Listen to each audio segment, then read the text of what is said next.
Assalamualaikum warahmatullahi wabarakatuh. Apa kabar Ananda Ustazah? Semoga Ananda beserta keluarga dalam keadaan sehat.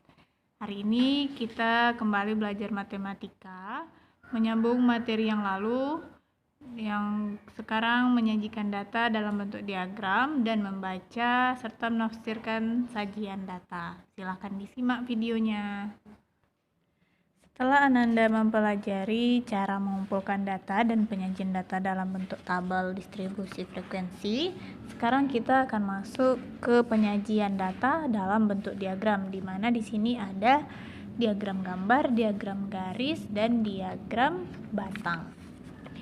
Yang pertama diagram gambar. Diagram gambar ini biasa juga kita sebut dengan diagram lambang atau piktogram, di mana cara penyajian gambarnya yaitu menggunakan gambar yang melambangkan suatu data tersebut.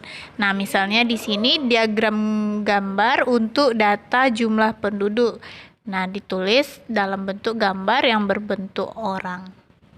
Yang kedua diagram garis, di mana diagram garis ini tentunya berbentuk garis yang berdasarkan data dari di sini misalnya data nilai siswa.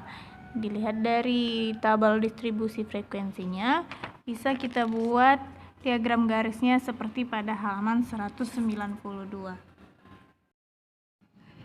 Dari tabel distribusi frekuensi pada halaman 191, untuk membuat diagram garisnya, bisa Ananda baca secara mandiri pada halaman 192. Nah, diagram garis ini tentunya berbentuk seperti garis.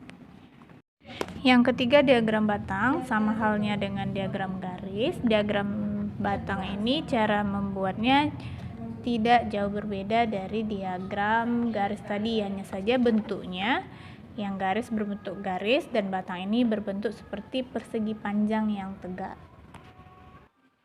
Itu tadi cara untuk membuat diagramnya. Sekarang kita membaca dan menafsirkan data yang dalam bentuk diagram tersebut. Pertama diagram gambar atau piktogram tadi. Nah, di sini contohnya pada halaman 199. Contoh hasil panen ikan tawes di Desa Mandiri dalam 5 bulan terakhir.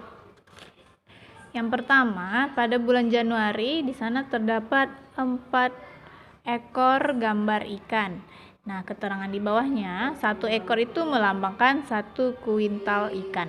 Berarti cara membacanya pada bulan Januari, karena ada 4 ikan, berarti ada 4 kuintal ikan. Februari berarti ada 5 kuintal, Maret 3 kuintal, April 3 kuintal, dan Mei 2 kuintal.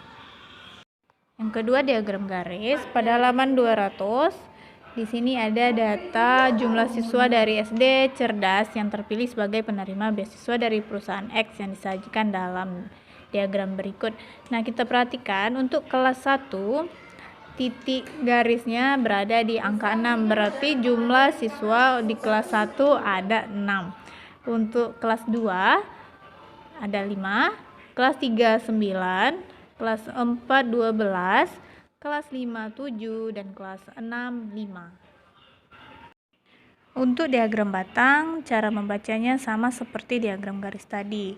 Kita lihat dari kelas 1 berarti ada 6 siswa, kelas 2 5, kelas 3 9, kelas 4 12, kelas 5 7, dan kelas 6 5. Sekian penjelasan dari Ustazah. Untuk tugas Ananda di rumah, silakan dikerjakan latihan evaluasi pelajaran 7 halaman 208 sampai halaman 211, nomor 1 sampai nomor 20 dikerjakan di buku cetaknya saja. Sekian, Assalamualaikum warahmatullahi wabarakatuh.